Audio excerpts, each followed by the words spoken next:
professor Pedro Lima, do professor Gabriel Leão, e eu já participei de alguns eventos com eles aqui, tá? Então a gente sabe que a gente tem um grupo forte na fisioterapia aqui no Ceará também, e recentemente eu estive participando em um evento que teve uma repercussão muito boa, um evento nacional, né, com muitos participantes, muita gente da fisioterapia, mas muita gente da educação física, da nutrição, da medicina, enfim. Então, eu acredito que essas iniciativas sejam iniciativas importantes e que o conteúdo que eu vou passar para vocês aqui é um conteúdo que ele é nativo, né, da educação física, digamos assim, mas é um conteúdo que eu venho notando nos últimos anos, não só recentemente, mas nos últimos anos, a importância dele para as outras áreas, né? A fisioterapia, por exemplo, tem muitas lacunas aí em algumas situações do processo de reabilitação, do processo final da reabilitação, né? Onde é necessário, por exemplo, ganhar força, onde é necessário algumas adaptações específicas, e eu acho que é um conteúdo que deve também ser estudado, o fisioterapeuta que trabalha com isso deve dominar, e aí fora quem trabalha com fisioterapia esportiva, né, quem trabalha com equipes multidisciplinares, e aí precisa mais ainda desse entendimento, tá? Então, o meu objetivo aqui hoje é falar para vocês sobre treino de força e sobre periodização.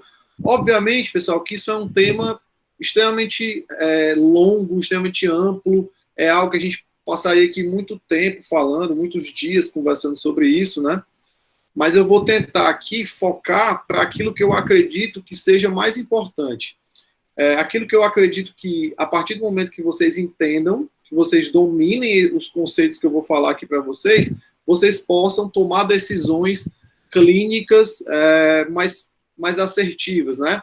Então, não dá para a gente falar tudo, mas eu vou tentar conceituar de uma forma que você consiga se orientar na tomada de decisão, tá? Então, esse é meu principal objetivo. Eu gostaria também de que, se vocês tivessem dúvidas, que vocês não deixassem de fazer, vocês não deixassem de colocar aqui esses questionamentos, né? De certa forma, eu vou abordar alguns termos que podem ser muito específicos, né? Eu não sei aqui quem é da educação física, mas quem não for da educação física, talvez, em alguns pontos, talvez eu possa abordar aqui alguns termos ou alguns conceitos que não são tão estudados ou tão conhecidos de alguns, mas é importante que vocês coloquem esses questionamentos e coloquem essas questões, tá? Então, eu vou começar abordando o conceito de força.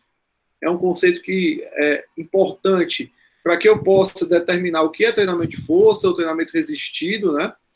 E como que eu posso desenvolver essa capacidade, tá? Então, para começar essa conversa toda, entender primeiro o conceito de força. A gente tem muitas definições na literatura, e aí eu trouxe essa definição para vocês, né, uma definição do Fleck, que é um autor clássico na educação física, na área de treinamento esportivo, e ele diz que força é a quantidade máxima, né, obviamente, de força que um músculo ou um grupamento muscular pode gerar dentro de um padrão específico de movimento em uma determinada velocidade.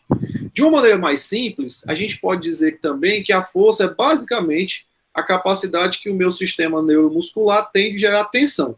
Então, sempre que meu sistema neuromuscular, né, gera tensão, eu posso dizer que eu estou fazendo força, tá? Essa força, pessoal, ela se subdivide em algumas outras capacidades, né? Em algumas outras subdivisões de força. Então, a força ela pode ser força absoluta, ela pode ser força máxima, ela pode ser força explosiva, ela pode ser força de resistência, ela pode ser força reativa, enfim. Então, eu tenho algumas divisões dessa valência física, né, dessa capacidade biomotora, como a gente chama, que é a força, tá?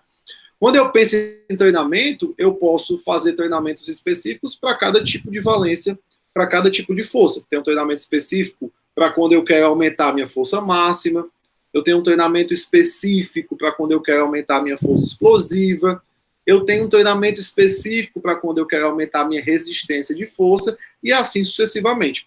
Essa informação é importante porque é uma informação que vai estar contida dentro do que a gente chama de periodização. Periodização também é escolher, determinar qual tipo de capacidade que você quer trabalhar e fazer isso de uma maneira organizada, tá? Mas a gente vai chegar aí melhor nesse ponto, tá?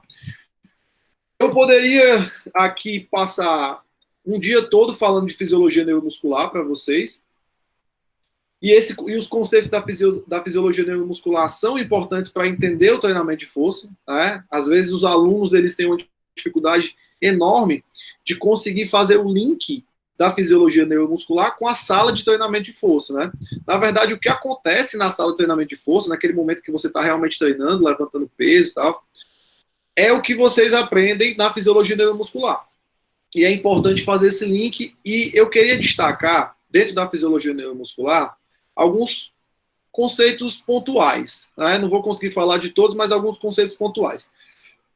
Por exemplo, a relação entre as unidades motoras e o desenvolvimento de força. Tá? Então, relembrando rapidamente aqui, o que é uma unidade motora? Né? A unidade motora é conhecida como a unidade funcional do movimento.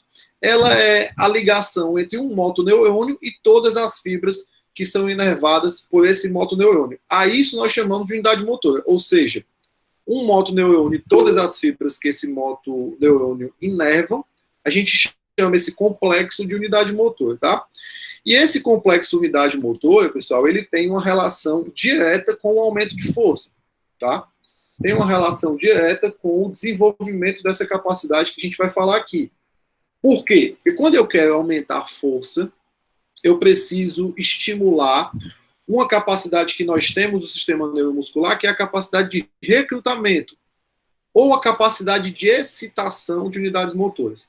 Quanto mais unidades motoras eu consigo recrutar, né, que a gente chama de recrutamento, ou você pode falar aí, pode utilizar o termo excitação de unidades motoras, quanto mais unidades motoras eu consigo recrutar, mais força eu consigo desenvolver, mais força eu consigo gerar.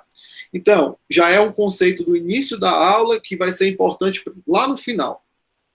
Se você quer aumentar força, se você quer realmente, efetivamente fazer com que aquele indivíduo tenha mais força, você precisa fazer com que esse indivíduo consiga recrutar mais unidades motoras dentro daquele grupamento muscular ou em vários grupamentos musculares ao mesmo tempo, né?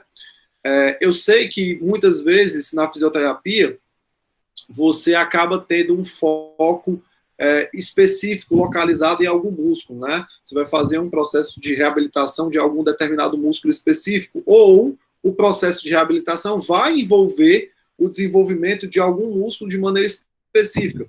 Mas dentro de um mesmo músculo, nós temos a capacidade de recrutar mais ou menos unidades motoras. E isso vai fazer com que esse músculo tenha mais força ou menos força. Isso é importante, tá? Importante a gente destacar. Então, esse conceito de recrutamento de unidades motoras é um conceito importante para que a gente consiga entender treinamento de força. Tá? Então, além do recrutamento de unidades motoras, e algumas coisas que estão envolvidas também com isso, dois princípios importantes, que são o princípio do tudo ou nada, né, que é um princípio que diz que se um motoneurônio ele é recrutado, ele vai ativar todas as fibras que estão conectadas a ele. Isso traz uma reflexão para a gente prática, que no momento que eu estou treinando força, eu preciso me preocupar com o recrutamento dos motoneurônios. A partir do momento que eu consigo recrutar um motoneurônio, automaticamente eu vou conseguir recrutar todas as fibras que são inervadas por esse motoneurônio, tá? Eu estou falando isso, gente, porque às vezes os alunos têm uma dificuldade de entender a importância do sistema nervoso no desenvolvimento de força. Pensam muito no desenvolvimento do músculo, nas adaptações relacionadas ao músculo. E esquecem que, na verdade, no caso da força, as adaptações mais importantes são adaptações relacionadas ao sistema nervoso, ao sistema neuromuscular, tá?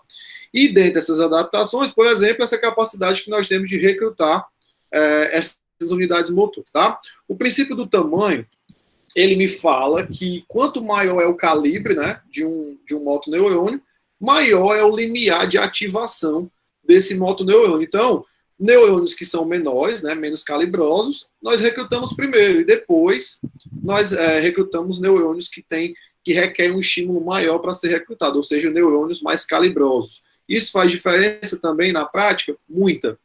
Muita. Quando eu penso em ativação muscular, em geração de força, eu preciso entender que para que eu consiga recrutar um neurônio maior, mais calibroso, que inerva mais fibras, que está ali posicionado em uma musculatura muito grande, eu preciso de um estímulo maior, porque o limiar de ativação é maior, tá? E aí, na prática, a gente vai discutir como é que a gente consegue mensurar esse estímulo, ou como é que a gente faz para dar um estímulo maior, para que eu consiga efetivamente recrutar mais unidades motoras, tá? Bom, e aí, esse gráfico é um gráfico clássico na fisiologia neuromuscular, ele traz uma informação importante para a gente, que é a seguinte: no início do treinamento, assim que o indivíduo ele começa a fazer treinamento de força, tá? Falando especificamente de treinamento de força, as primeiras adaptações que são necessárias para que aquele indivíduo ganhe força, as adaptações iniciais, elas são sempre adaptações neuromusculares. Esse gráfico aqui ele me mostra 4 semanas de treinamento.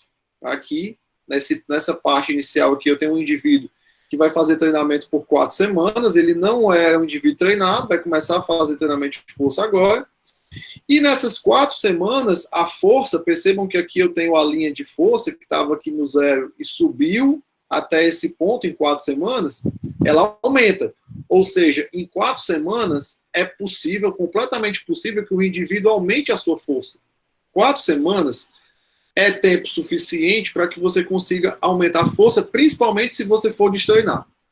Só que quando a gente vai observar essa linha de adaptação aqui da força, ela é subdividida em duas capacidades diferentes, em 2 adaptações diferentes, na verdade. Uma são adaptações neuromusculares e outras são adaptações hipertróficas, adaptações relacionadas à área de seção transversa do músculo. Então, em 4 semanas, não dá tempo de você ter hipertrofia de maneira significativa, para que essa hipertrofia seja responsável por você aumentar a força. Mas é possível que você ganhe força, mesmo que você não altere o tamanho do seu músculo, mesmo que você não altere as propriedades contrácteis do músculo, aumente a síntese proteica. Então, é possível aumentar a força sem aumentar o tamanho do músculo. Isso é extremamente importante. Quando você trabalha com um atleta, muitas vezes você tem que ter dificuldade, tem que ter cuidado, né? Quanto que você vai aumentar o músculo desse atleta? Quanto que você vai gerar hipertrofia? E a gente sabe que a hipertrofia em algumas modalidades esportivas pode não ser muito interessante. Tem controle de peso, tem o desgaste, né? Que o atleta vai ser submetido por estar em um peso maior, sabe que a massa muscular ela pesa, ela vai aumentar o peso na balança. Então tem várias questões que têm que ser analisadas. E o que os atletas efetivamente precisam é de força e suas variações, e não obrigatoriamente de hipertrofia, apesar que a gente sabe que a hipertrofia ela também é importante, tá? Então, esse gráfico ele traz essas informações que a força, o aumento de força, um indivíduo mais forte, não obrigatoriamente é um indivíduo mais hipertrofiado, principalmente nas primeiras semanas de treinamento, beleza? E aí aqui é um resumo das adaptações neuromusculares, né, que a gente tem, que estão relacionadas diretamente ao treinamento de força, o treinamento resistido. Então, essas adaptações neurais, elas são aumento dos padrões de recrutamento, tá, das fibras. Então, eu tenho mais fibras recrutadas ou mais coordenadas. Eu tenho uma capacidade de maior ativação do sistema nervoso central, uma melhor sincronização de unidades motoras, tá? E aí a gente tem um sistema de coativação entre os músculos agonistas e os antagonistas. Infelizmente, eu não vou conseguir me adentrar muito nisso aqui, mas seria interessante falar um pouquinho sobre inibição recíproca. É um conceito que influencia na força também. E outra adaptação é a diminuição da inibição autogênica do órgão tendinoso de Golgi, que é uma estrutura que fica próxima ao nosso tendão, que está relacionada aí à inibição, né, da geração de força por um mecanismo protetor. Então, quando a gente diminui essa inibição autogênica, a gente consegue gerar mais força. E aí são alguns conceitos que são importantes a gente abordar também, mas devido ao tempo, né, se já tiver alguma dúvida, mais na frente a gente pode falar um pouquinho sobre isso também, tá? Então, isso aqui é um resumo, pessoal, das adaptações ao treino de força, adaptações que fazem que efetivamente um paciente, um aluno, um cliente aumente a sua força. Então, se você está visando aumentar a força de um grupamento muscular por um determinado motivo específico da reabilitação, da performance, você precisa pensar nessas adaptações, tá? Aí, falei um pouquinho de força, falei um pouquinho sobre fisiologia neuromuscular que está relacionado com força. Vamos falar um pouquinho de treinamento.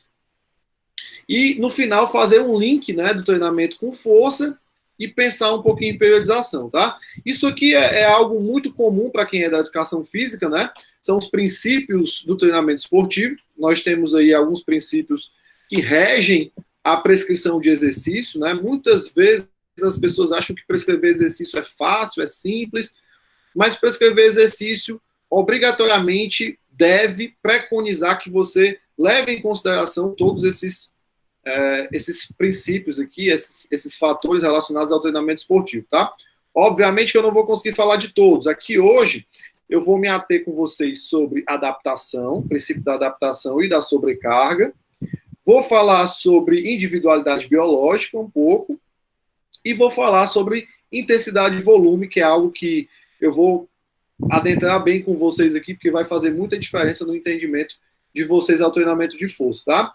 Então, vamos lá. O primeiro princípio que normalmente a gente compreende, a gente estuda, né, no treinamento esportivo, é o princípio da individualidade biológica. Esse princípio é o princípio que faz com que a prescrição de exercício ela seja específica para cada pessoa e que o treinamento seja diferente de indivíduo para indivíduo, teoricamente, tá? Vamos já falar aqui alguns problemas disso. Esse princípio nada mais é do que o entendimento que cada indivíduo carrega um genótipo e um fenótipo, obviamente, tá? Então a gente tem que analisar os aspectos que estão ligados à genética, então a carga genética, né, desse indivíduo, e também analisar os aspectos relacionados ao fenótipo, que são os aspectos que estão relacionados aí ao ambiente que ele viveu, quais foram os estímulos que esse cara foi exposto ao longo da vida, que modificam, né, inclusive, a forma como esse indivíduo vai se desenvolver. Então, vou prescrever exercício, quero saber como prescrever exercício de força, precisa analisar o indivíduo de uma maneira específica. Agora, qual o problema desse princípio na prática? Falta avaliação, né? Falta avaliação. Para que você consiga realmente levar esse princípio da individualidade biológica para frente, realmente levar em consideração isso, você precisa avaliar. E se você não avalia, você automaticamente está excluindo a utilização desse princípio. Então, se você vai prescrever exercício para alguém, para algum indivíduo, você precisa fazer com que esse indivíduo faça uma avaliação para que você consiga, de maneira adequada, fazer isso, tá? Nas outras áreas da saúde, isso pode parecer uma coisa muito mais óbvia do que para a educação física. Na educação física, infelizmente, isso é um problema, uma lacuna. A gente encontra muitas situações em que você prescreve exercícios, que os indivíduos prescrevem exercícios profissionais, né? Prescrevem exercícios sem avaliação, né? E de uma maneira aleatória, tá? Então, isso vai diminuir, obviamente, a eficácia dos protocolos de treinamento.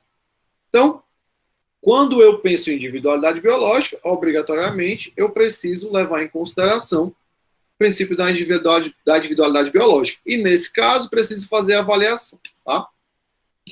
Vamos falar um pouquinho sobre o princípio da adaptação, que é um princípio que vai fazer com que vocês entendam como que vocês vão manipular a carga de treinamento e o que é essa carga de treinamento, tá?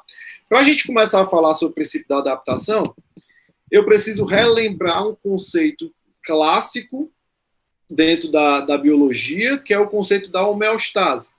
Homeostase é um conceito que embasou a prescrição de exercícios físicos e a periodização. Homeostase é entendido como um equilíbrio, né, do estado orgânico, um possível equilíbrio do nosso organismo. Então, normalmente na faculdade, a gente aprende que nosso corpo ele obedece a leis homeostáticas, um certo equilíbrio que rege aí o funcionamento do nosso organismo. A gente sabe que na prática isso não acontece, né? O que nós temos é uma tendência, uma tentativa de se manter em estado de equilíbrio. Então, o que a gente tem, na verdade, é que o nosso meio interno, o nosso organismo, ele é relativamente estável. É um meio relativamente estável. Nessa estabilidade, ela não existe. E o exercício físico, o treinamento físico, ele é um agente que promove mais desequilíbrio ainda, isso é fato, tá?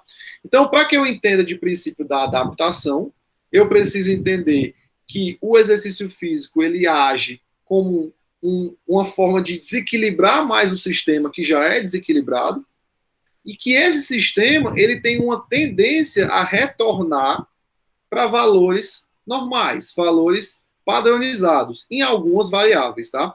Então, é a partir desse conceito que a gente entende a aplicação de sobrecarga. Para eu entender sobrecarga, que eu vou explicar para vocês daqui a pouco como é que a gente define sobrecarga, o que é efetivamente uma sobrecarga, para que eu entenda de sobrecarga, eu preciso entender do princípio da adaptação. E o princípio da adaptação, ele se embasa nesse princípio da homeostase, onde eu tenho uma tendência, eu não tenho um equilíbrio, tá, pessoal? Não existe equilíbrio. Enquanto a gente está vivo, nosso corpo está o tempo todo em desequilíbrio e tentando se manter equilibrado.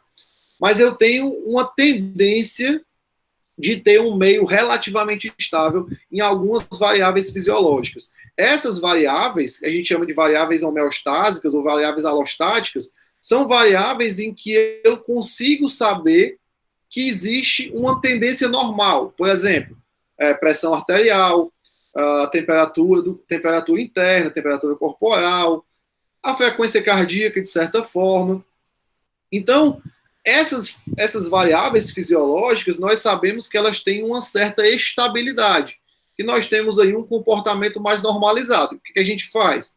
A gente aplica estímulos, e aí dentro desses estímulos, o exercício físico, ele está presente, ele pode ser um estímulo, mas também podia ser outra coisa, podia ser um fármaco, né, podia ser uma lesão. E esse estímulo, ele altera esse meio estável, altera esse meio relativamente estável e faz com que o nosso meio tenha que se adaptar a essa nova situação. Então, é por conta dessa tendência da gente normalizar o nosso estado interno que a gente tem a capacidade de se adaptar a estímulos. E dentro desses estímulos, nós temos aí o treinamento físico, tá? Então, na verdade, aqui só mostrando para vocês, ó, que homeostase, na verdade, não significa um meio totalmente estável, tá? Não é o mesmo, significa similar, tá? Homeo significa similar e estase é condição. Então, o meio internamente relativamente estável. O meio interno que parece similar a uma condição de estabilidade, mas não existe aí um equilíbrio total, certo? Um equilíbrio total, esse equilíbrio total ele não existe. E a gente aprendeu, né, muitas vezes que existe esse equilíbrio, que o exercício desequilibra e que depois a gente equilibra de novo. Na verdade, o exercício físico ele potencializa o desequilíbrio que já existe e é normal. Tá? Então, é muito importante, pensando no que eu acabei de falar para vocês, do que é homeostase, de como é que o nosso corpo reage a partir do momento que você tem um aumento desse desequilíbrio. Então, nosso corpo ele tem uma tendência alostática de voltar e retornar a uma situação mais estável. Pensando nisso é que nós falamos sobre sobrecarga, que é um princípio do treinamento. Então, vocês devem escutar muito, né? O indivíduo está com uma sobrecarga muito alta, eu vou aplicar uma determinada sobrecarga no indivíduo. Mas o que é sobrecarga? O que é efetivamente essa sobrecarga? Porque, vejam bem, ó, quando a gente estuda sobrecarga, normalmente a gente se depara com um gráficozinho igual a esse aqui que eu estou mostrando para vocês. Onde nesse gráfico tem aqui um estímulo, e eu tenho essa linha aqui, ó, que é a linha da chamada homeostasia, ou do estado biológico normal, né? Do estado biológico mais próximo do equilíbrio. Quando eu aplico um determinado estímulo, que no nosso caso específico, no que eu estou falando aqui para vocês hoje, é o exercício físico, é o treinamento, né? Treinamento de força, mais especificamente falando hoje, esse indivíduo ele tem uma queda desse estado biológico normal. Bom, gente, para que vocês realmente entendam isso, vocês precisam saber o que é essa queda. O que é exatamente que diminui quando eu faço o exercício físico, quando eu tenho aí a aplicação de um treinamento? Durante muito tempo, essa foi uma dificuldade de entendimento desse conceito. Quando você olha essa linha que desce e que depois sobe, você até pode ter uma noção do que ele está falando, mas você precisa, para que isso aqui funcione, você precisa saber o que é que caiu e o que é que você vai acompanhar uma possível recuperação, tá?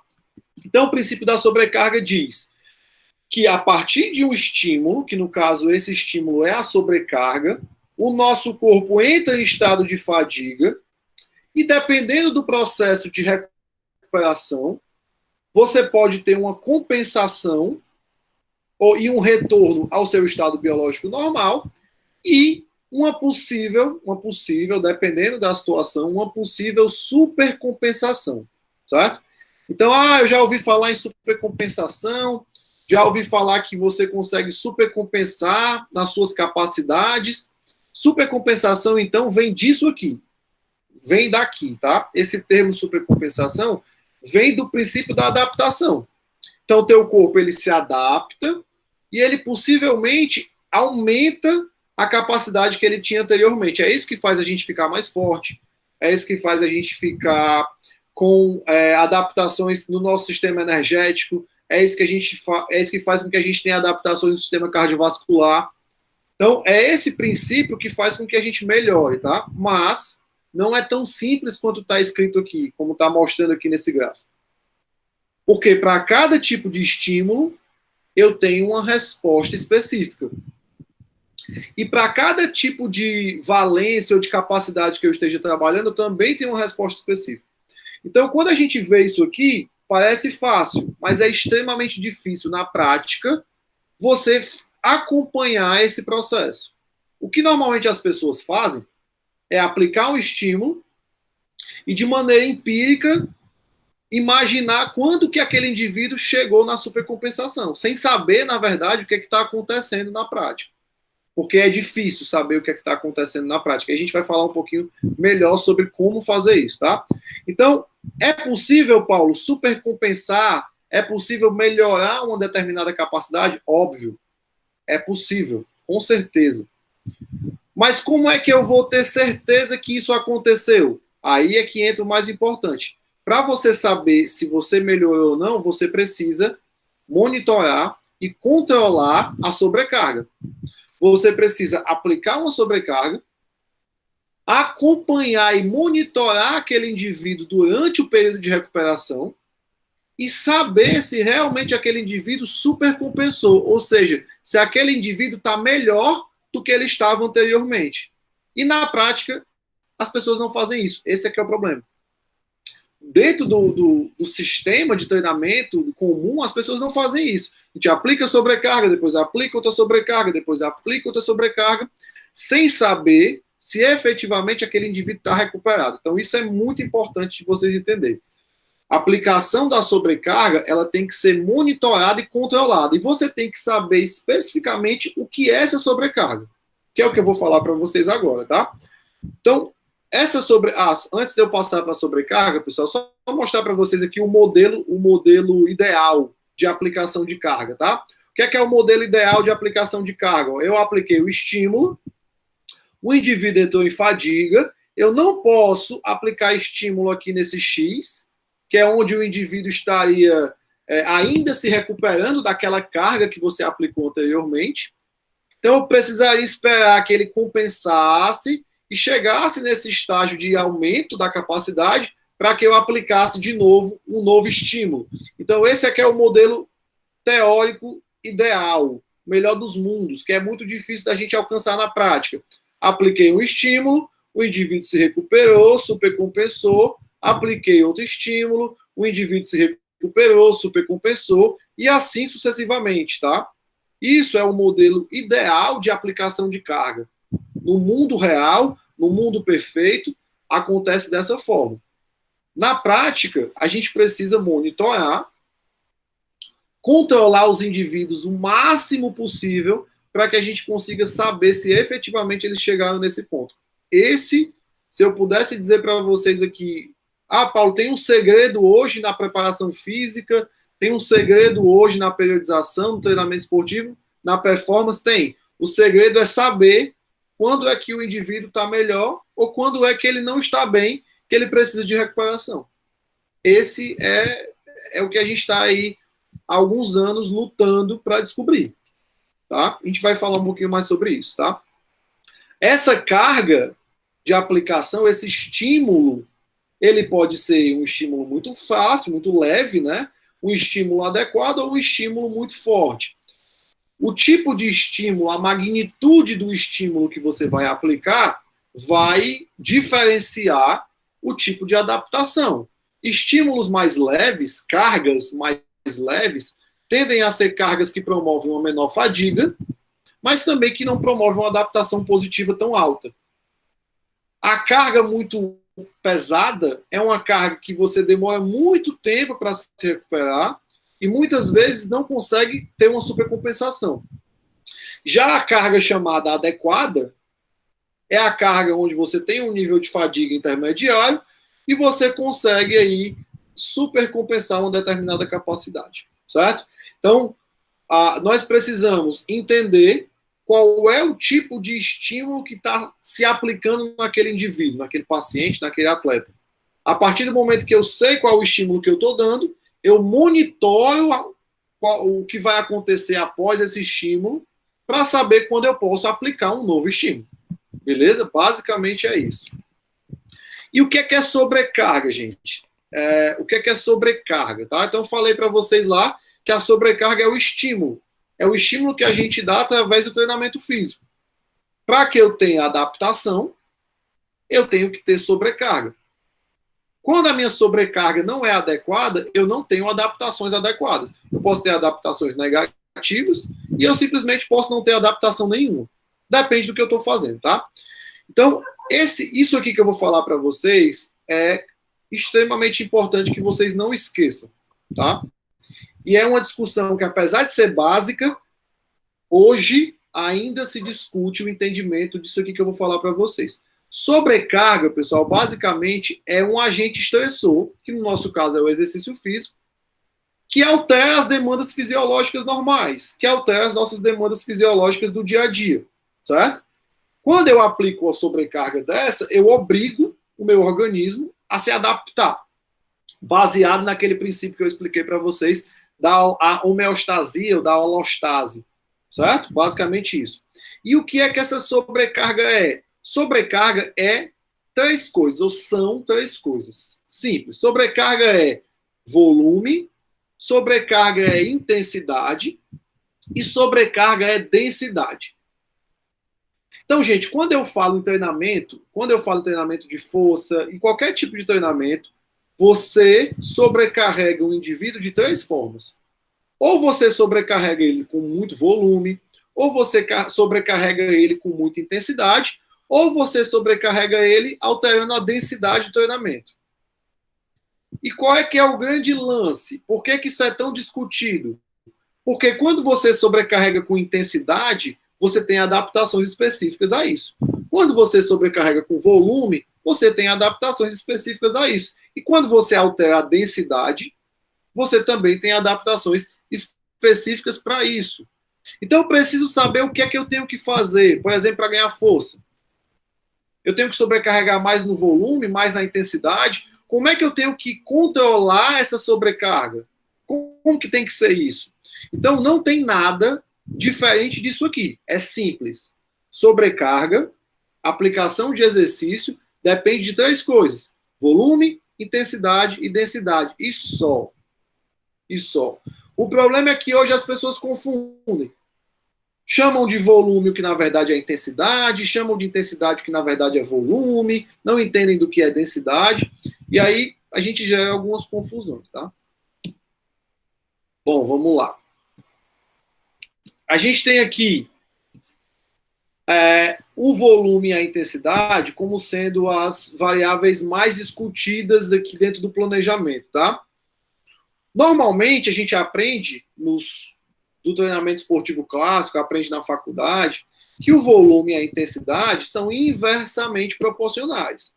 Significa dizer o seguinte, que quando eu aumento a intensidade, eu vou ter que diminuir o meu volume e vice-versa. Se eu tiver que aumentar o meu volume, eu vou ter que aumentar a intensidade. Isso é verdade? Isso pode ser verdade. Isso é verdade em alguns casos, em muitos casos até. Mas o mais importante para dizer para vocês é que isso não é uma verdade absoluta, como a gente aprende. Normalmente a gente aprende isso como um princípio, chama de interdependência, volume e intensidade. E esse princípio ele utiliza isso aqui, ó. Quando eu aumento a minha intensidade, por exemplo, no treino de força, eu diminuo o volume, que é o número de repetições. Isso pode acontecer, gente, mas isso não é uma regra. Isso não é uma norma. Eu vou mostrar para vocês aqui situações onde eu vou mexer no volume e na intensidade e eles não vão ser inversamente proporcionais, tá? Então, olha só. Eu já volto aqui para explicar melhor para vocês o que é intensidade e o que é volume. Deixa eu só explicar primeiro que o volume e a intensidade não são inversamente proporcionais. Aqui, ó, eu tenho uma representação de algumas formas de distribuir intensidade e volume, certo? Percebam aqui no A, aqui no esquema A, que a intensidade e o volume estão sendo inversamente proporcionais ao longo das semanas de treinamento. Vocês estão vendo, ó? Semana 0 até a semana 14, a intensidade subiu e o volume desceu. Então, nesse exemplo, a intensidade e o volume foram inversamente proporcionais. No exemplo B, a intensidade e o volume também são inversamente proporcionais. Vocês estão vendo que, ó, no momento em que eu estou com a intensidade mais alta, o meu volume está mais baixo. E no momento que eu estou com a intensidade, com o volume mais alto, a minha intensidade está mais baixa. Então, aqui no A e no B, eu tenho exemplos de organização das cargas ao longo de semanas, em que o volume e a intensidade são inversamente proporcionais. Mas se vocês observarem aqui, ó, no C, no D e no E, eu tenho volume e intensidade sendo alterados sem que eles apresentem um comportamento de inversão proporcional. Ou seja, aqui no C, eu aumentei a intensidade e aumentei o volume. Aqui no D, eu mantive a intensidade sempre a mesma e alterei o volume. E aqui no E, eu mantive o volume sempre igual e alterei a intensidade. Ou seja, gente, quando eu penso em periodização, em organização ao longo de semanas, o volume e a intensidade não são inversamente proporcionais. Mas, normalmente, quando eu penso na sessão de treinamento, em um dia de treinamento, normalmente, o volume e a intensidade, dentro daquele dia, eles apresentam um comportamento inversamente proporcional. Então, que fique claro para vocês, tá? Volume e intensidade não são obrigatoriamente inversamente proporcionais. Podem ser inversamente proporcionais, tá? Mas também apresentam comportamentos diferentes. Apresentam comportamentos diferentes em relação à sua distribuição, beleza? Bom, o que é então volume e o que é intensidade, o que é densidade? O volume, pessoal, é quando eu penso em quantidade de treinamento, tá? O volume é a quantidade que eu tenho de treinamento.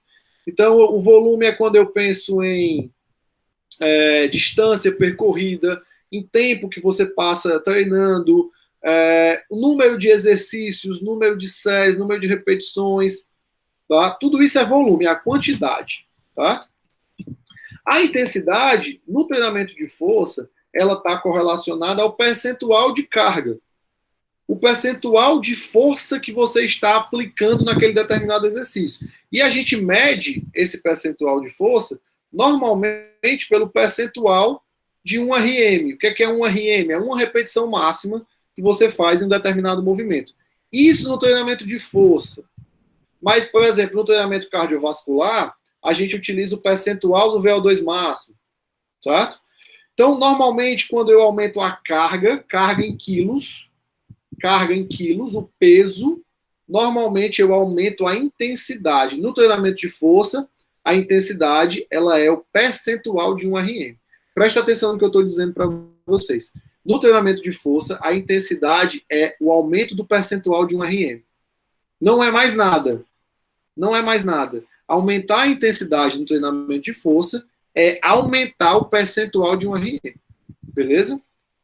Ah, Paulo, mas eu fiz um treino que ficou mais difícil, doeu mais, foi muito mais puxado. Não significa dizer que ele foi mais intenso. Para ele ser mais intenso, você tem que analisar se você aumentou o percentual de um RM que você utilizou e que você aplicou naquele dia.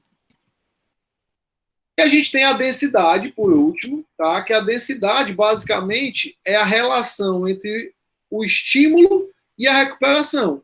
Ou seja, é o intervalo que você utiliza dentro do treinamento, entre as repetições, entre as séries, entre os exercícios, tá? Ah, Paulo, mas então quer dizer que a densidade ela pode mexer no volume? Pode. Se você alterar a densidade, você também vai ter alterações no volume. Se você começar, por exemplo, a reduzir o intervalo de treinamento, você faz ali entre as séries, entre as repetições, entre os exercícios, você vai ter uma sessão mais curta. Você vai ter uma sessão, né, vai terminar mais rápido. Isso vai influenciar no volume. Então, por que a densidade ela é um componente da carga específico, único? Por que eu não chamo simplesmente de volume? Porque eu posso ter o mesmo volume, eu posso ter a mesma intensidade, alterando apenas o intervalo.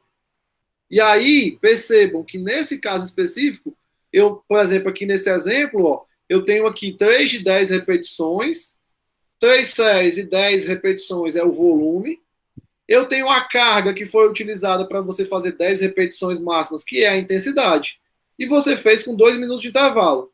Se eu utilizar as mesmas 3 séries, as mesmas 10 repetições com a mesma carga, só que eu mudar, né, modificar o intervalo de 2 para 1 minuto, eu estou aí mexendo, eu estou mantendo a intensidade, mantendo o volume naquela sessão, naquele momento, mas eu estou dificultando o exercício, eu estou deixando o estímulo diferente. Então, esse estímulo é o estímulo na densidade.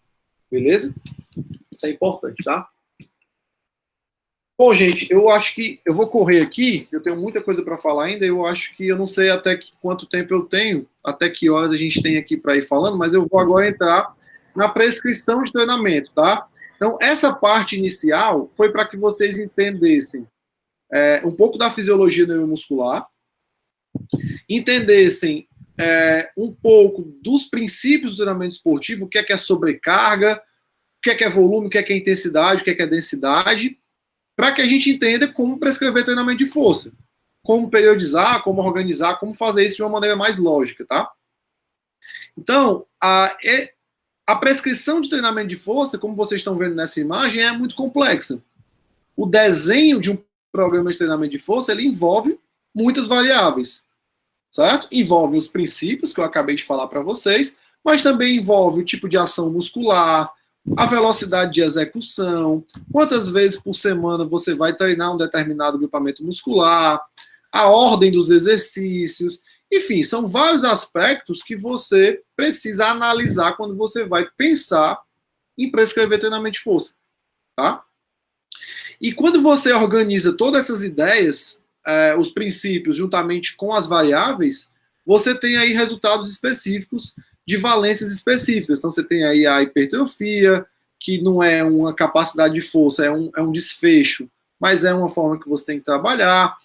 Você tem aí a força específica, a potência, a resistência muscular localizada. Então, o final do processo, que é trabalhar, por exemplo, força, aumentar a força, depende da análise de todas essas variáveis que vêm anteriormente, certo? Isso é importante que vocês entendam. A força, na prescrição, ela tem uma relação direta com o número de repetições. Então, de uma maneira bem básica, os tipos de força estão relacionados diretamente a números de repetições específicas, que, no caso, estão relacionados a volumes de treinamentos de maneira específica. Por exemplo, essa imagem é o contínuo, né, de repetições, o contínuo de força que a gente chama. Ela mostra aqui várias variáveis de força, por exemplo, a força, a potência, a hipertrofia, que é uma resposta, a resistência muscular localizada, e ela coloca essas variáveis relacionadas a um número de repetições específico. Por exemplo, quando eu penso em força, ó, percebam que aqui onde está mais amarelo, onde o nome tá amarelo, é o local onde aquela capacidade é desenvolvida naquela faixa de repetições. Então, quando eu penso em força, por exemplo, ó, eu penso em repetições mais baixas, ó, de 3 a 6 repetições aqui no máximo. Quando eu penso, por exemplo, em resistência muscular localizada, eu já penso em um volume muito mais alto, ou seja, repetições acima de 14 repetições, até mais de 20 repetições. Então, a forma como você manipula o volume e a intensidade vai definir o tipo de trabalho que você está fazendo. Tá? E nós temos recomendações específicas para cada valência que você quer desenvolver. Nós temos as características dos programas de força. Então, quando eu penso em força, aumentar a força. Quando eu falei aumentar a força, é aumentar a capacidade que você tem de mover uma carga, realmente ficar mais forte. Você tem um percentual da contração máxima que você tem que utilizar, que está relacionado com aquela repetição máxima, com aquele RM que eu falei para vocês. Você tem uma recomendação de volume, ou seja, do número de séries também que você tem que fazer. E tem uma recomendação de densidade, que é do intervalo. Então, para cada valência, para cada capacidade biomotora, nós temos aí uma recomendação específica, certo? Então, vocês estão vendo aqui para força, é diferente para hipertrofia, que é diferente para resistência muscular localizada. Beleza? Então a gente precisa aí entender como é que vai modificar essas variáveis, como é que vai alterar isso de forma lógica, para que a gente consiga escolher uma valência para trabalhar. Olha só. O que é então que é considerado intensidade alta no treinamento de força? Né? Então vejam bem aqui, ó. Aqui dentro de um microciclo, que eu vou já falar para vocês o que é um microciclo, eu tenho aqui que intensidade alta é quando eu utilizo um número baixo de repetições e uma carga muito alta, né? Quando eu faço de 1 a 3 repetições, de 4 a 6 repetições, é considerado uma intensidade alta de treinamento. Aí você vai dizer assim, Paulo, então quer dizer que para eu desenvolver força, para eu aumentar a força de um paciente, eu preciso aumentar a intensidade. Correto. E para aumentar a intensidade, no caso do treinamento de força, você precisa aumentar a carga. Correto, de novo. Então, você precisa manipular as variáveis de maneira adequada. Se você utilizar sempre uma faixa de repetições muito larga, ou seja, muito ampla, que no caso está relacionada a um volume mais alto, e utilizar uma carga débil, você vai estar trabalhando com volume e não com intensidade, e isso vai te promover respostas específicas, que normalmente não vão ser respostas relacionadas ao aumento de força, certo? Então, isso é uma lacuna que eu percebo nos programas de reabilitação. Isso é uma visão, né, minha, não sei se vocês às vezes podem ter aí, depois a gente pode discutir isso, mas eu percebo que há uma falta de aplicação correta de carga, por vários fatores, né? Vocês trabalham com pessoas que têm dor, que vêm de lesão, vêm de processo cirúrgico e tal, e às vezes, talvez não sintam ali, não tenha segurança de aplicação de carga. Mas a aplicação de carga de maneira específica e adequada, ela vai ser a principal responsável por você desenvolver força. Se você faz sempre programas muito volumosos, isso não vai fazer você aumentar a força, vai fazer você aumentar mais a resistência, como eu mostrei para vocês naquele gráfico do contínuo, tá? Então, Paulo, beleza, tudo bem. Então, eu preciso colocar carga, eu preciso trabalhar com intensidade, mas como é que eu faço isso, né? Como é que eu sei qual a carga que eu tenho que trabalhar, como é que eu faço isso? Bom, primeiro é importante dizer para vocês que essa carga ela é específica para cada indivíduo, certo? Cada indivíduo tem um nível de força diferente, então vocês precisam avaliar. O que é 100% de um RM para mim não vai ser o que é 100% de um RM para você. E como você vai trabalhar com percentual, isso é uma forma de você individualizar o programa, individualizar a prescrição de exercício, tá? Então você pode falar assim, Paulo, mas eu não posso colocar muita carga porque o meu paciente ele não aguenta, ele está em processo de reabilitação, beleza? Mas aquela carga ela é específica para o seu paciente. A carga você vai avaliar junto com ele e você vai utilizar uma carga que ele consiga fazer. Obviamente que o 90% para ele não é a mesma coisa do 90% para um indivíduo que não está lesionado, que é mais bem treinado, enfim. São várias variáveis, são várias situações que você precisa levar em consideração. Então, não achem sempre que utilizar um percentual de intensidade no treinamento de força alto significa encher de peso aquele indivíduo, colocar muito peso. Não, porque é específico para ele. Certo? É específico para ele. Para cada exercício, para ele, tá? E aí, uma forma que a gente tem de utilizar isso é através dos testes de carga. A gente tem aí vários protocolos na literatura que são preconizados para você avaliar a força de alguém, saber quanto de força que esse indivíduo tem, tá? Então, esses testes você precisa fazer, precisa. Mas percebam que, por exemplo, esse protocolo que eu estou colocando aqui é um protocolo de uma repetição máxima, é um protocolo que tem várias limitações.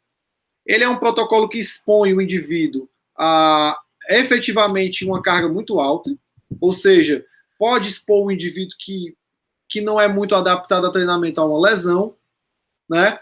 É um protocolo que precisa de toda uma questão de aquecimento, de preparação. Quando você erra a carga, você precisa de muito tempo para que você faça de novo. Enfim, é um protocolo que tem muitos erros. Na prática, esse protocolo ele fica inviável praticamente de ser utilizado. Porque nem todo mundo consegue colocar muita carga nos exercícios e também porque você precisaria testar, fazer esse protocolo aqui com todos os exercícios da sessão. Então, se você tiver 8 exercícios no dia, você vai fazer 8 exercícios, você precisa fazer 8 testes desse aqui, que na prática fica muito difícil. Então, o que a gente faz, então, na prática? A gente usa avaliações indiretas, certo? Então, eu utilizo aqui repetições submáximas. Eu sei, por exemplo, que quando eu estou fazendo aqui mais ou menos 10 repetições de um determinado exercício para uma determinada carga, eu estou a 75% de um RM para aquele exercício. E eu posso fazer aí cálculos para estimar qual seria o meu 100%. Então, essa é a forma validada na literatura que a gente tem para trabalhar de maneira mais simples e de maneira mais prática. Utilizar tabelas de repetições submáximas. Em vez de fazer um treino de 1 RM, fazer aí um treino de... em vez de fazer um teste de 1 RM, fazer um teste aí de 6 RM.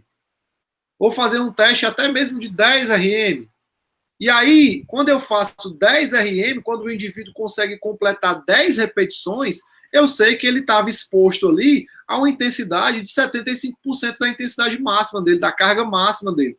E aí eu vou fazer estimativas, como está mostrando aqui para vocês aqui nessa tabela do lado direito. Ó. Eu sei que 1 RM é 100%, 2 RM é 95%, mais ou menos 2, 3 RM é 90%, mais ou menos 3, e assim sucessivamente. E aí eu tenho uma forma mais simples e mais prática de individualizar o meu programa de treinamento, sem precisar fazer um teste de carga máxima, tá? Que muitas vezes vai ser inviável para pacientes ou até para indivíduos que não são atletas. E para os atletas também tem suas limitações. Bom, a partir disso, pessoal, a partir da avaliação, do entendimento do programa de treinamento de força, tudo aquilo que leva em consideração, a gente parte para a periodização. Organizar o treinamento. Como que eu vou organizar isso? Como que eu vou fazer? Né? Como é que eu vou distribuir o volume e a intensidade? Quantas repetições tem que ser? Quanto de carga? Quais são os tipos de forma que eu tenho para fazer isso? Antes de eu começar a falar, eu queria perguntar aqui para o Daniel, quanto tempo eu tenho, Daniel, ainda? Só para eu ter uma noção aqui do...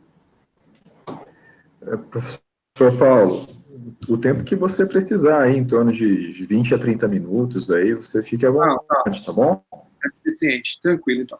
Obrigado.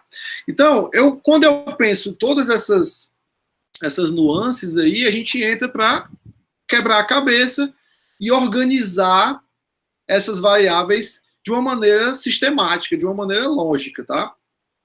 E a gente entra na periodização.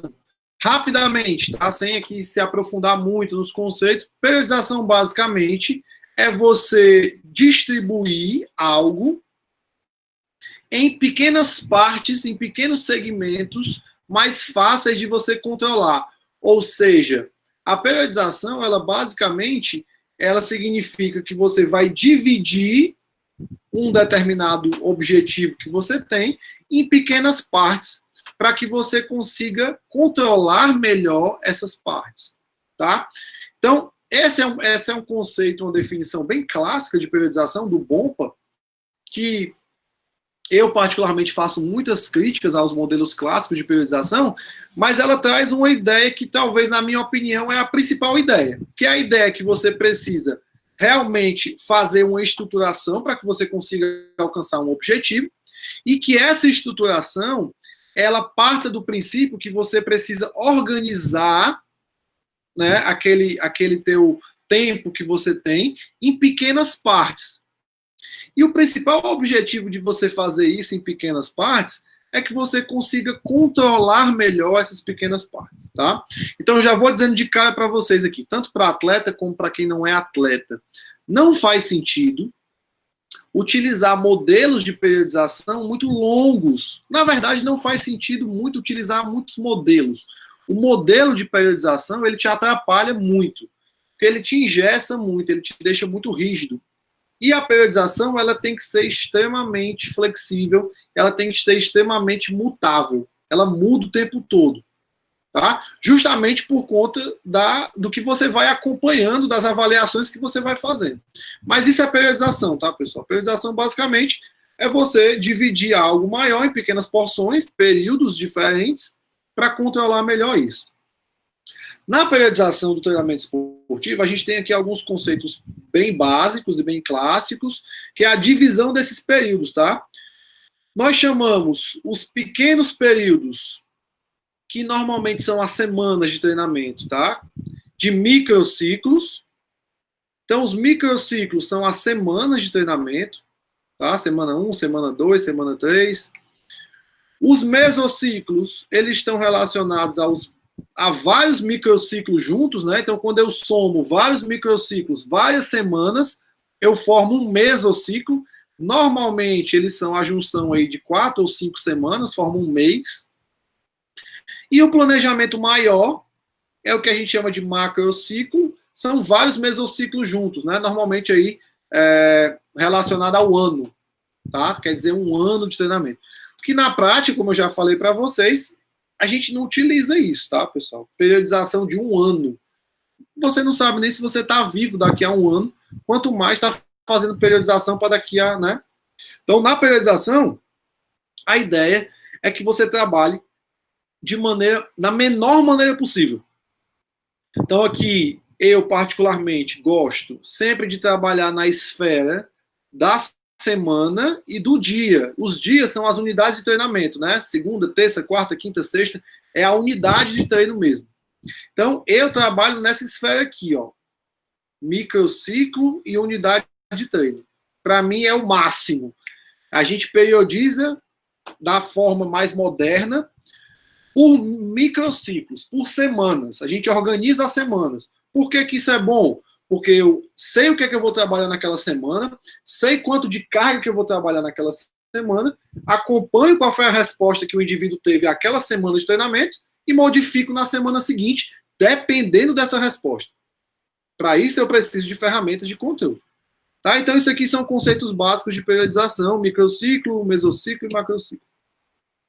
Bom, rapidamente, a periodização clássica, como eu falei para vocês, ela tem muitas críticas. Se vocês forem na literatura, e aí eu posso mandar os estudos para vocês, tá? Eu já me prontifico a mandar os estudos para vocês. Se vocês forem na literatura, vocês vão encontrar muitos pesquisadores que criticam os modelos mais clássicos de periodização, por vários motivos, várias causas, tá? E aí eu trouxe para vocês aqui uma reflexão de um trabalho de 2 pesquisadores aqui no Brasil que eu gosto muito, que eles criticam os modelos de periodização e colocam em reflexão se não são metodologias obsoletas, que a gente tem que pensar de uma forma diferente, tá? E uma conclusão, uma reflexão dos autores para a gente aqui, que é o que eu quero falar para vocês, é que a gente precisa, né, realmente na prática, ao invés de ficar fechada a um modelo de periodização, precisa monitorar os indivíduos, monitorar os atletas, né? Utilizando ferramentas, testes, o que vocês conseguirem que realmente se correlacionem com o desempenho real no esporte ou na atividade que você está fazendo. Isso é muito mais importante do que você ficar teorizando modelos, porque eu vou usar o modelo por blocos, porque eu vou utilizar o modelo linear do Matviev, porque eu vou utilizar a periodização. Cara, esquece o modelo. Esquece o modelo e se preocupa em monitorar os estímulos que tu está aplicando. Periodizar nada mais é do que aplicar um estímulo e saber qual foi a repercussão que esse estímulo te gerou no organismo do teu atleta, do teu indivíduo. Se tu quer ganhar força, aplica uma carga e verifica o que é que está acontecendo ao longo das semanas. Tá? Então chega um ponto que você vai decidir entre aplicar um novo estímulo ou aplicar um estímulo de regeneração, de recuperação. Ou o teu indivíduo vai estar bem, ou ele vai estar precisando de recovery. Então, periodização basicamente é isso. As pessoas, às vezes, se prendem aos modelos, porque a Rússia é um modelo da... Cara, isso vocês vão encontrar o contraponto. Existe o contraponto, mas a minha visão de treinamento é que a importância está no monitoramento e não no modelo, tá? Na forma como você vai acompanhar isso. Se você não acompanhar, se você não sabe o que está acontecendo com o indivíduo, não adianta você utilizar modelo nenhum. O que a gente vai trabalhar aqui, treinamento de força, e a realidade de vocês, que pode ser a realidade de vocês do consultório, com os pacientes e tudo mais, a gente vai trabalhar no treinamento de força, entre aspas, modelos, mas que na verdade não são modelos, são formas de organização e de distribuição das cargas. Então a gente vai trabalhar aqui, vai chamar de periodização ondulatória e de periodização linear, que nada mais é do que formas que vocês têm aí para organizar o volume e a intensidade ao longo das semanas. A periodização linear, o volume e a intensidade, eles são manipulados sistematicamente, e você começa o seu trabalho com o seu paciente, com o seu atleta, com um volume muito alto e uma intensidade mais baixa. E ao longo das semanas, você vai alterando isso. Ou seja, o volume vai descendo, que é alto, e a intensidade vai subindo. Esse é o modelo linear, a periodização mais clássica. E a periodização ondulatória, o modelo ondulatório, o volume e a intensidade, eles aumentam e diminuem diariamente ou semanalmente. E a gente tem aqui indicações específicas para o modelo linear, indicações específicas para o modelo ondulatório, tá? Aqui a representação gráfica disso, o que seria o modelo linear e o modelo ondulatório. Lembrando que esses traços aqui, eles são cargas, com volume e intensidade, se alternando, tá? Aqui é a estratégia linear, onde eu começo nas primeiras semanas com volume alto e a intensidade baixa, e o volume ele vai caindo e eu vou aumentando a intensidade ao longo das semanas. Isso é a estratégia linear clássica.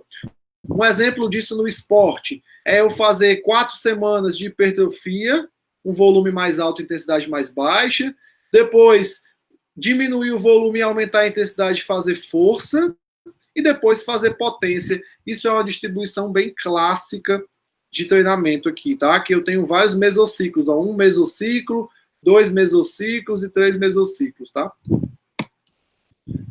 Aqui, mais uma vez, ao longo das semanas, a periodização linear clássica. Percebam que, olha só o que esse cara fez aqui, ó. Nas 6 primeiras semanas, ele utilizou um volume alto, de 15 a 20 repetições. Depois, ele foi subindo a intensidade conforme ele foi diminuindo o volume. Então, da 7ª à 10ª semana, ele usou de 10 a 12. Da 11ª à 14ª, ele estava com a intensidade mais alta do bloco. Ele utilizou 6 a 8 repetições. E o volume era o mais baixo do bloco todo, tá? Então, isso aqui é um exemplo do que a gente chama de periodização linear ou periodização clássica. O volume começa alto, depois você vai baixando o volume e aumentando a intensidade. Aqui você está vendo a representação dessa periodização linear dentro dos microciclos. Ó. Então, o microciclo 1 volume mais alto, 3 séries de 12 a 14, e aqui eu tenho a representação da densidade também, ó, do intervalo. No microciclo 2, 3 séries de 10 a 12, baixei um pouco o volume, né? E mudei o intervalo. Microciclo 3, baixei mais o volume ainda e aumentei a intensidade, mudei o intervalo. E no último microciclo, o volume é o mais baixo de todos, 6 a 8. A carga é a mais alta de todas e o intervalo é maior. Por que o intervalo é maior, pessoal? Porque o objetivo aqui é ganhar força, né? Então, quando eu utilizo cargas mais altas, para que eu mantenha o desempenho, eu preciso dar um intervalo maior de descanso. Se eu não der esse intervalo adequado, eu vou perder performance, tá? Dentro da periodização linear, do modelo linear, a gente tem o que a gente chama de linear reverso. O que é o linear reverso? É quando você começa com um volume mais baixo e vai aumentando o volume ao longo das semanas. É o inverso. Em vez de começar com volume alto e diminuindo, você começa com um volume mais baixo e vai aumentando o volume e a intensidade vai baixando. É basicamente o inverso da linear. Aqui eu tenho um exemplo, ó, de linear reversa. Semanas de 1 a 5 eu tinha um volume mais baixo, 15. Na semana 6 a 10 eu tinha um volume mais alto, 20. E nas semanas de 11 a 15 um volume mais alto, 25 repetições. Isso aqui o treino todo, tá? Isso é o que a gente chama de periodização linear reversa. É uma das formas que vocês têm de organizar o volume e a intensidade. Se eu tiver que comparar a periodização linear ou a linear reversa nos ganhos de força, qual que eu vou utilizar, tá? Então, esse estudo aqui, ele fez isso, ó. Percebam que ele comparou em 12 semanas a linear. Como é que ele fez a linear, ó? O volume era baixo, o volume era alto, 12, 14, depois o volume baixou para 10 a 12, depois o volume baixou para 8 a 10 e aumentou a carga. Fez uma semana de recuperação, aí foi de novo, ó, volume 10 a 12, depois baixou o volume para 8 a 10, depois baixou para 6 a 8 e assim seguiu uma sequência lógica na linear. Na linear reversa, ele fez o oposto. O volume aumentou, ó. Começou 4 a 6, depois 6 a 8, 8 a 10, semana de recuperação, aí foi 6 a 8, 8 a 10, 10 a 12, sempre aumentando o volume, não diminuindo o volume. Aqui foram os exercícios que ele utilizou nesse estudo, tá? Não vou conseguir me aprofundar muito nesse estudo por causa do nosso tempo, mas olha só os resultados aqui, ó. Nesse estudo específico, tá? Presta atenção, nesse estudo específico, a periodização linear, ela foi um pouco mais efetiva nos ganhos de força, aqui no supino, tá? Avaliaram o RM do supino, tiveram ganhos de forças um pouco mais significativos. O que não significa dizer que você não possa utilizar a periodização linear reversa. A ideia é modificar sempre o estímulo, tá? Então, você podia ter feito outro estudo que encontrasse aí resultados diferentes. Mas nesse estudo aqui, a periodização linear, ela apresentou ganhos de força máxima maiores do que a periodização linear reversa. Mas percebam que a periodização linear reversa também demonstrou aumentos de força. Só que, estatisticamente, a periodização linear foi maior, mas não significa dizer que a linear reversa não funcione para isso. Funciona também, tá? Aqui no flexão de cotovelo e aqui na extensão de joelho, tá? Então, são resultados desse estudo que percebam que a periodização linear reversa também fez a força aumentar. Mas você teve aqui, estatisticamente, dados mais significativos para a periodização linear. O que é o modelo ondulatório? O modelo ondulatório, a gente tem alterações frequentes no volume e na intensidade. Eu posso fazer isso semanalmente, como eu posso fazer isso diariamente. Por exemplo, um exemplo disso que é feito diariamente, ó, 12 a 15 repetições na segunda, volume de 12 a 15 repetições na segunda, com a carga específica. Na quarta, eu já vou usar um volume de 8 a 10, e na sexta eu vou usar um volume de 3 a 5 RM. Então, eu estou modificando o volume e a intensidade diariamente. Aqui no exemplo que o cara faz segunda, quarta e sexta treinamento de força. Certo? Mas eu também posso fazer isso semanalmente. Posso fazer uma semana de 12 a 15, outra semana de 8 a 10, outra semana de 3 a 5. Tá? O modelo ondulatório, basicamente, as alterações são mais frequentes. mais rápidas. A gente usa normalmente o modelo ondulatório com indivíduos que têm mais experiência com treinamento, mais bem treinados, tá? Aqui outro exemplo de periodização não linear, ondulatória, né? Ó, na segunda-feira, 2 séries de 12 a 15, na quarta, 6 séries de 1 a 3 repetições, na sexta, 3 séries de 4 a 6, na segunda, 4 séries de 8 a 10. Ou seja, percebam que todos os dias eu tenho um estímulo diferente, uma sobrecarga diferente. Então, essas mudanças mais frequentes, elas promovem maiores estímulos, né? E mais estresse no sistema neuromuscular. O que a gente sabe é que para indivíduos sedentários, não importa, tá? Se você vai utilizar uma ondulatória, linear reversa, mas em indivíduos mais bem treinados, é importante que você varie mais os estímulos. Aqui uma exemplificação gráfica da periodização linear e da ondulatória. Então, percebam que na linear, ó, eu demoro 4 semanas com a mesma sobrecarga, que no caso aqui, 3 séries de 8 repetições máximas. Depois, mais semanas a 3 a 6, mais semanas de 3 séries de 4 RM. Na periodização ondulatória, isso é variado por sessão, pessoal. Cada sessão eu vario isso. Ó. Na sessão 1, 3 a 8, na sessão 2, de 3 a 6, e na sessão 3, de 3 a 4, 3 séries de 4 RM. Eu faço essa variação de uma maneira mais rápida na periodização ondulatória. Na linear, não. Eu passo semanas fazendo uma coisa, depois eu mudo e passo semanas fazendo outra, e assim sucessivamente. Há um estudo de comparação entre a linear e a ondulatória, tá? Nos ganhos de força, tá?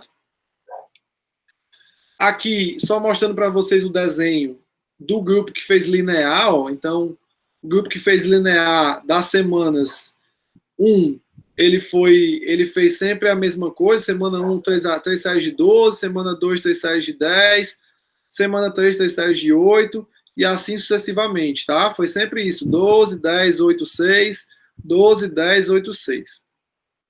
E a ondulatória, os dias, eles eram divididos em dias pares e dias ímpares, né? Então, as semanas 1, 3, 5, 7, 9 e 11, nos dias 1 e 2, os indivíduos fizeram 3 séries de 12, 3 séries de 10, e nas semanas pares, 2, 4, 6, 8, 10 e 12, os indivíduos tiveram outro estímulo. Então, percebam que a diferença é sempre essa. Os modelos de comparação são sempre esses. A ondulatória varia mais o estímulo. A linear, você demora mais tempo, tá? Aqui, as diferenças, percebam que ambos os modelos de periodização tiveram aqui aumentos na força máxima. Aqui, 3 avaliações, né, ao longo das semanas. Ó. O início aqui, do supino, o grupo que fez linear, o grupo que fez ondulatório. Percebam que a carga subiu nos dois grupos. Aqui no leg 45 e na flexão de cotovelo. Então, tanto o grupo da periodização linear como o grupo de periodização ondulatória, eles promovem aumentos de força. A periodização, o modelo linear e o modelo ondulatório, eles podem promover aumentos de força. A questão é com quem que vocês vão utilizar esses modelos ou como que vocês vão organizar esses modelos. A minha recomendação é que vocês utilizem os dois modelos, as duas formas de periodizar, tá? Uma revisão sistemática com meta-análise aqui, que comparou o modelo ondulatório com o modelo linear, certo? De periodização no treinamento de força. Já estou acabando, tá, pessoal? Dos últimos slides. E os resultados dessa revisão, que é essa revisão aqui, ó. Essa revisão aqui, tá? De 2015. Os resultados dessa revisão, eles apontam para aquilo que eu falei para vocês. Tanto modelos linear como modelo ondulatório, eles aumentam substancialmente a força, tá? E não existe nenhuma evidência que suporte um favorecimento de um modelo em relação ao outro, tá?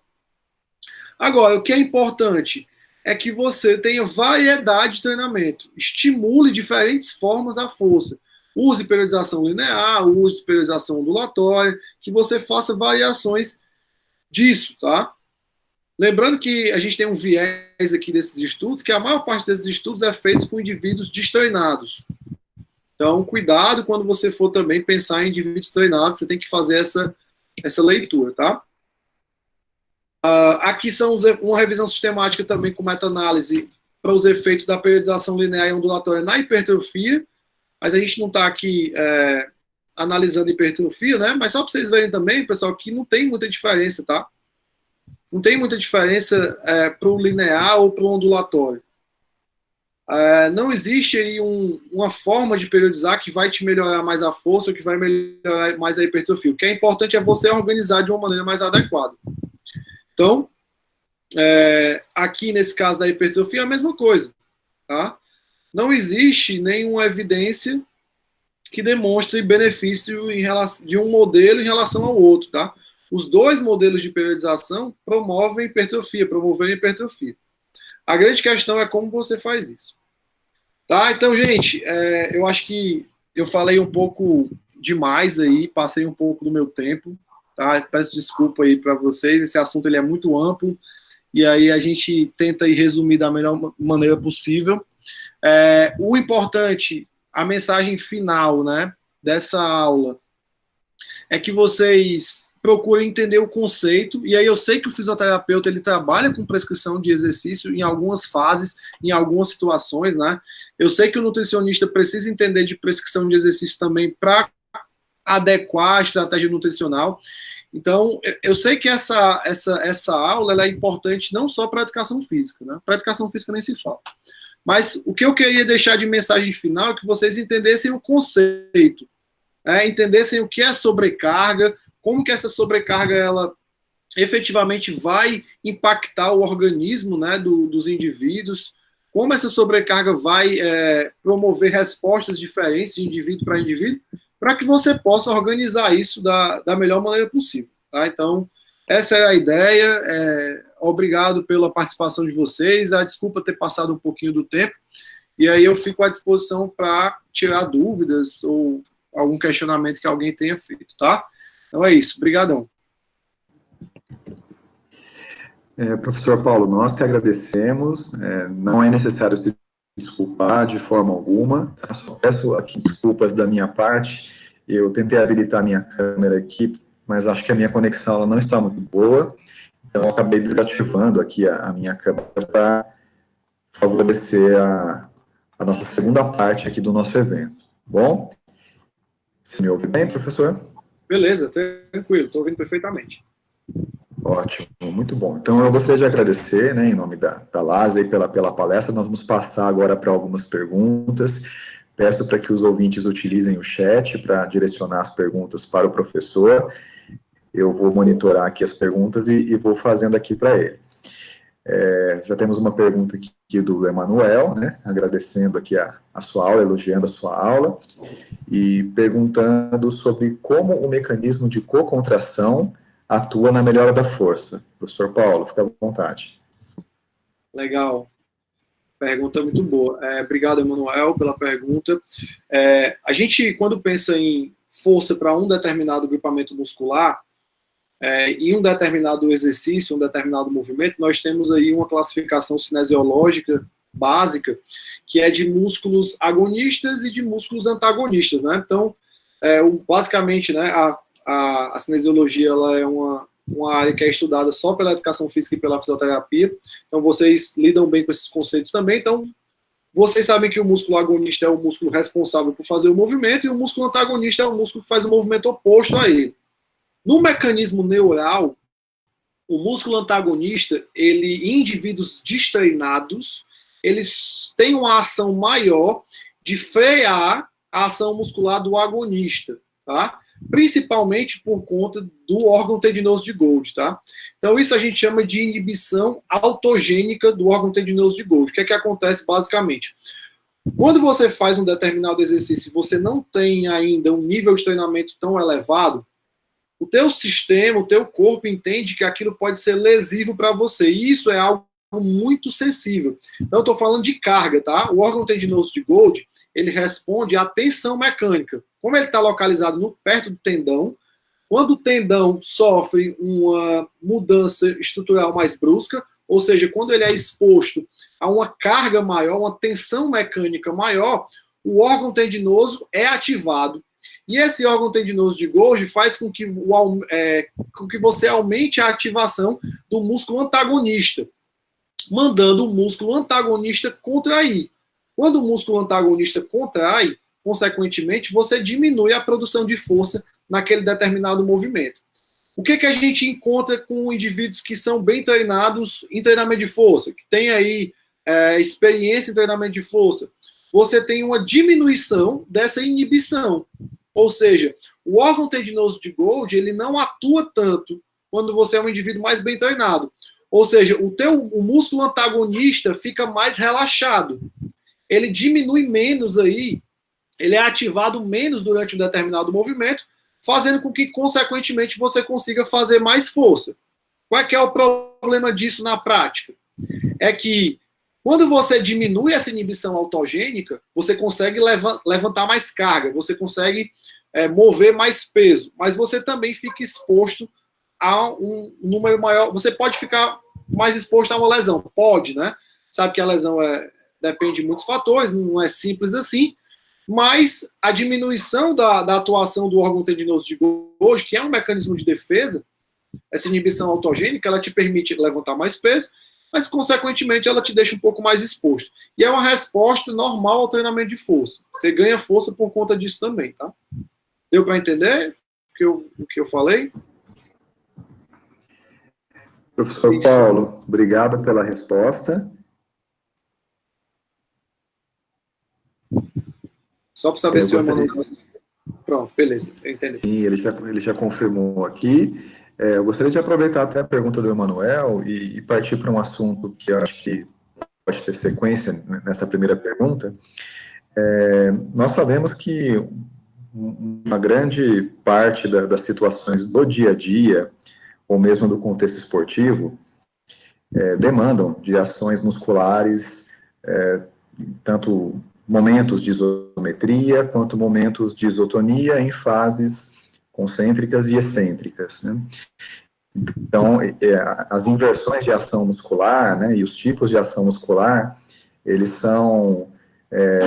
acontecem com uma frequência relativamente alta, né, principalmente no contexto esportivo.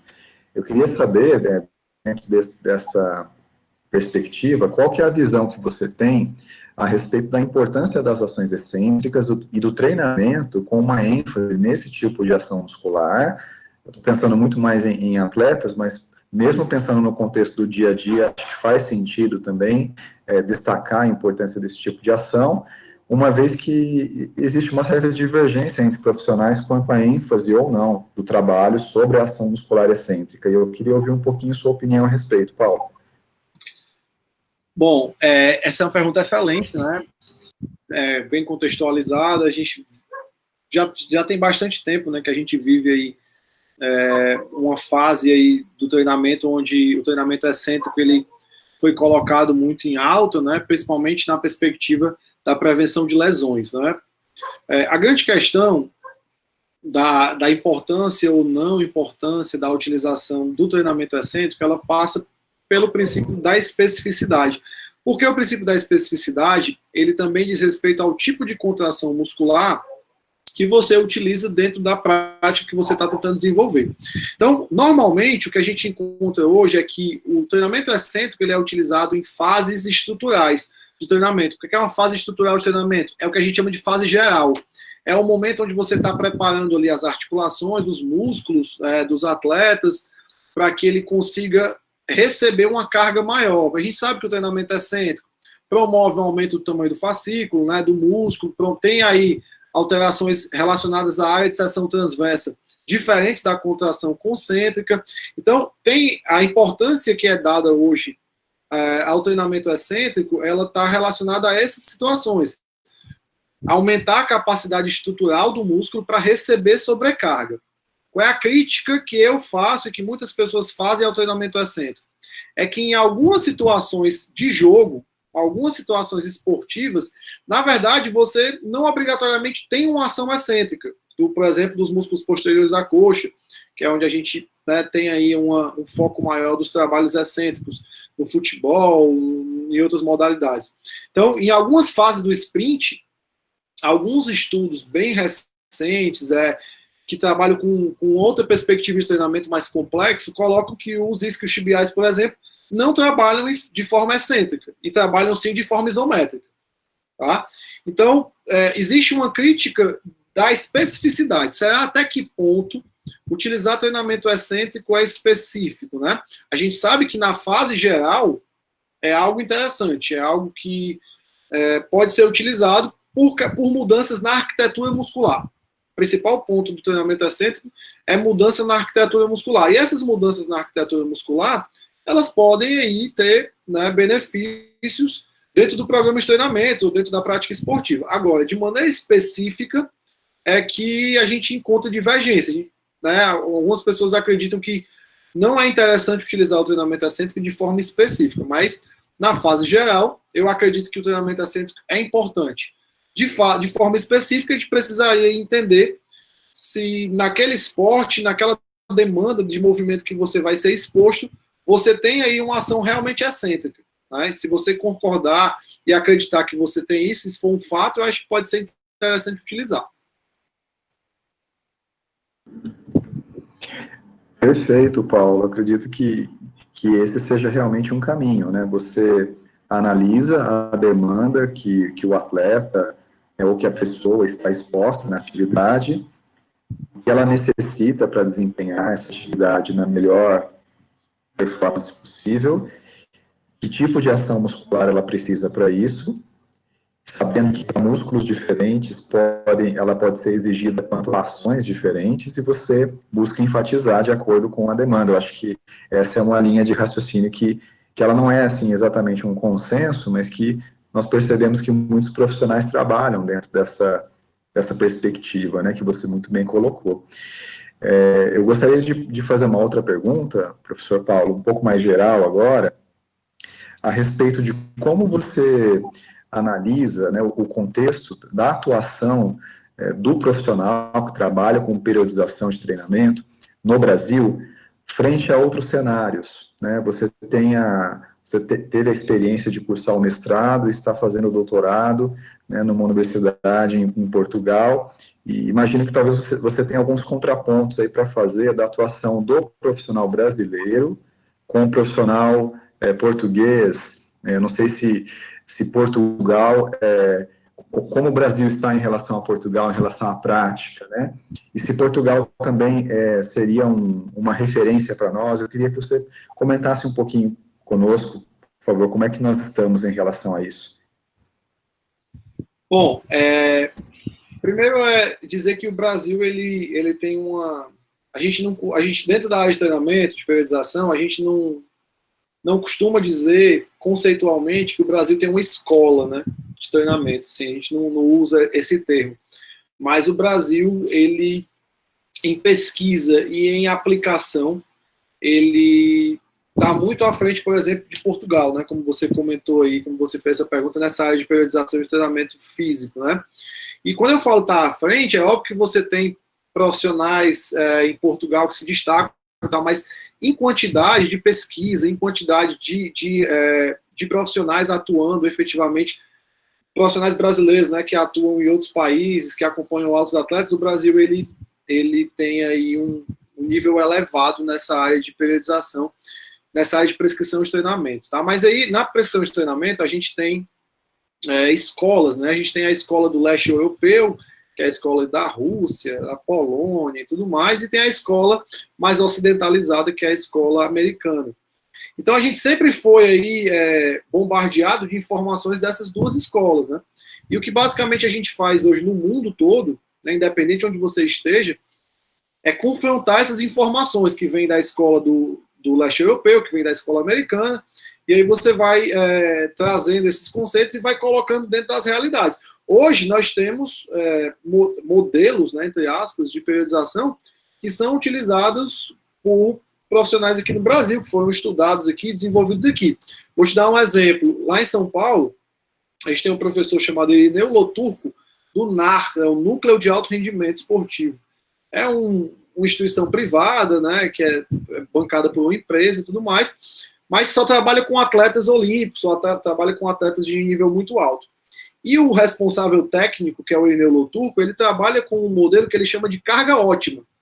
A forma como ele periodiza, ele chama de carga ótima. O que é a carga ótima? Ele avalia aquele atleta para determinada capacidade e ele vai aplicando estímulos baseado naquilo que ele viu, que é a carga que aquele atleta responde da melhor maneira possível.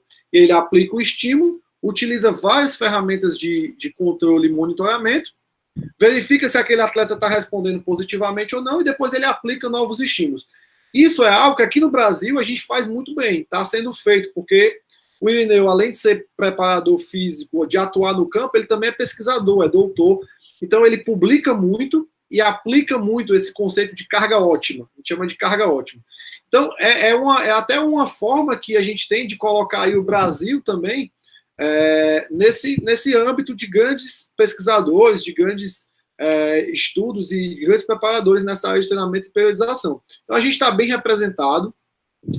A gente tem também pessoas que acreditam ainda na forma mais clássica, mas eu vou te ser bem sincero, não estão figurando aí nos principais âmbitos mundiais. Assim. Hoje, você precisa pensar de uma maneira muito mais moderna. Você tem ferramentas tecnológicas, você tem ferramentas de avaliação mais simples, você tem os smartphones, os aplicativos, é tudo muito mais barato, né? Então, hoje você trabalha numa perspectiva que você não tinha há 50 anos atrás. Então, você não pode se prender a um modelo que foi preconizado na década de 60, na década de 50. É a minha forma de pensar. Eu acho que hoje a gente precisa trabalhar da maneira mais moderna possível. E nesse contexto, o Brasil, ele está muito bem. O Brasil é muito bem colocado. Muito bem, professor. Acho que vale o recado, né? Acho que para os profissionais que atuam na área, aqueles que têm uma atuação mais próxima, de enxergar que os pesquisadores, os profissionais brasileiros estão relativamente bem posicionados no cenário mundial, mas isso não nos dá, né, a condição, né, de estarmos satisfeitos, talvez, completamente, né, com essa situação, como você comentou, às vezes um apego excessivo a algumas teorias que já não são tão atuais, né, e que podem ser modernizadas, um melhor uso de ferramentas e métodos para uma melhor compreensão, né, dos fenômenos biomecânicos relacionados ao treinamento de força e as alterações decorrentes. Acho que vale a pena o recado, né, que você deu aqui para conscientizar, né, a todos a buscar nas evidências científicas, né, e nas pesquisas, né, fundamentar, né, e atualizar alguns conceitos e, na verdade, assim, não colocando em questão o que se sabe até o momento, mas contribuindo, né, acho que agregando conhecimentos ao que já se conhece e construindo, assim, práticas mais eficazes, né, que gerem resultados mais efetivos. Acho que muito interessante o recado. O professor, o Bruno aqui fez um agradecimento também. Não tivemos mais nenhuma pergunta registrada aqui no chat. Eu gostaria de agradecer, professor, mais uma vez pela palestra em nome da nossa Liga Acadêmica. Foi um grande prazer contar, né, com a sua presença aqui hoje. Esperamos que possamos ter uma parceria em novos momentos, em novos eventos que a LASE pretende ainda organizar, né? E gostaria de deixar o convite, né, a todos os que estão aqui presentes para assistir ao nosso próximo webinar, que será realizado no dia 15 de julho, na quarta-feira da próxima semana, às 8 horas, onde nós teremos um assunto que tem uma conexão muito próxima com esse. Nós vamos continuar falando sobre treinamentos, né, com um profissional que vai abordar uma ótica que respeita muito a individualidade, né, da pessoa que treina, para a obtenção de resultados mais efetivos, desde aquele atleta que começa do zero, iniciante, até aquele de maior rendimento. Então, acho que tem uma conexão muito íntima com o assunto que o professor Paulo trouxe aqui para nós hoje. Professor Paulo, deixo a palavra aqui para que você faça o seu agradecimento também a todos, mas já gostaria mais uma vez de parabenizar pela palestra e agradecer em nome da LASE. Bom, gente, eu que agradeço, tá, professor Daniel, prazer participar do evento de vocês, é sempre muito legal estar conversando com o pessoal da fisioterapia, da nutrição, da medicina, enfim, das áreas da saúde, e eu me coloco à disposição, tá, agradeço mais uma vez o convite, se precisarem de alguma coisa, os estudos, se quiserem estudos sobre periodização, sobre treinamento de força, se tiver mais algum outro questionamento, eu fico à disposição, tem meu e-mail aí no último slide, tem meu Instagram, meu Facebook, e se quiserem pode mandar aí alguma mensagem no que eu puder contribuir nessa área. Eu estudo basicamente treinamento de força, né, minha área de atuação. Hoje no mestrado e no doutorado eu atuo com termografia, juntamente com o pessoal da fisioterapia também é outra área que hoje eu até estudo mais que o treinamento de força, mas eu relaciono o treinamento de força com a termografia. Então, se vocês são as minhas linhas de pesquisa, né, basicamente hoje, então se vocês precisarem de alguma coisa, tá, que está relacionada a essas áreas, eu puder ajudar, eu me coloco à disposição, e mais uma vez é só agradecer, foi uma honra participar desse evento com vocês, obrigadão mesmo aí. Professor Paulo, eu sinto que esse pode ser um tema muito pertinente para um próximo evento, a questão da termografia, da associação das pesquisas com termografia e treinamento, a termografia como método para investigar o efeito de treinamentos musculares. Acredito que possa ser um tema bem interessante que a gente pode estar conversando, sim, mais para frente, de trazer, né, numa outra palestra aqui para os ouvintes da nossa liga. Convido a todos também que não se inscreveram, né, que façam a inscrição no canal da LASE no YouTube, onde nós estaremos sempre adicionando conteúdos, não só dos nossos webinários aqui, mas também outros conteúdos produzidos pelos ligantes da LASE, voltados à saúde do atleta.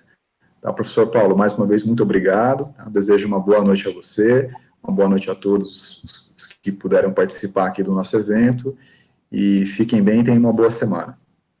Valeu, obrigadão, pessoal. Boa noite a todos. Tchau, tchau.